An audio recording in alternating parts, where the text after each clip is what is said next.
When the shootout is about to start, it's a completely different game. I said I need to keep a clean sheet in the 30 minutes of extra time to go to penalties. So I never actually thought about it until obviously the 120 minutes were finished. So I was a little bit disappointed in myself because I'm always harsh on myself, you know, and even in games, win or lose, I'm always harsh on myself. I always look what I can do better. But penalty shootouts are different. The pressures on the players, they have to walk 60, 70 yards to take a pen in a World Cup quarterfinal or final. And it's me against the other goalkeeper. So that's the mini games I do. We in the massive pressure that we're in. When you play 11v11 in a football match, a penalty shootout is another game. So that's when my personality comes. I like to talk. I'm a chatty guy. I always do that. I make fun of players when they miss or they sleep. That's me, you know. And obviously I never insult anyone about their religions or whatever. I'm just trying to pull someone off in a moment where I need to win something for my country. So it's like a boxing game. I'm not gonna let you punch me. I have to punch you first. But if you see my first penalties with Van Dijk or Mbappe, they scored and I didn't say anything to them before that.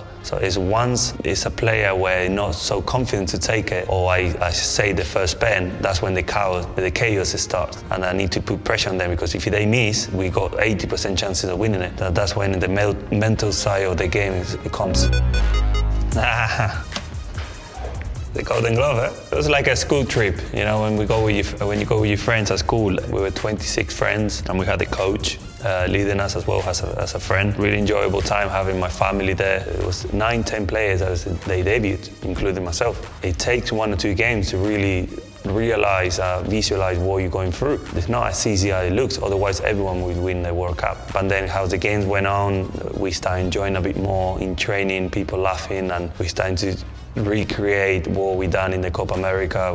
Because we're living together, we always said that we're not the most talented national team because you see other national teams with better players in better clubs, but no one beat us in group. We are the best group by far in any nation. Now we know that because we are friends. And you know, when you go into a country, it's a lot of egos, a lot of players who play for a big club and you don't. And in the national team, we don't. We are the same. It was an unbelievable experience. I don't know if I'm going to play the next World Cup or not, but this one will be forever in my heart. Some goalkeeper I heard that you had weakness of like diving. When I was young, sort of my boy's age, 4 or 5 years old, I was diving really good from my right, and I couldn't dive on my left. So my dad would put a mattress on the left.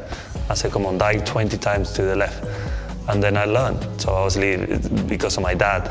You said during an interview during the World Cup, the psychologist is really important to you. Can you expand on that? My psychology is a big part of my process. Obviously, I started using him when I was on my lows, which is I wish I could start before. When I started working with my psychologist and my newborn baby was born, I said I'm gonna do only 1 more loan, and that's it. I promised myself that I'm gonna give everything I got for that loan and then get a move and play regularly, and I did it. So I put that objective in my head, but having that obsession and that psychology to help you on your lows and on your highs. I played a semi-final saving 3 penalties, and I was on the highest of the highest, from 800,000 followers to 2 million followers in one night. And then I need to calm down to play a final. That's when psychology helps you to always be focused on just that game only.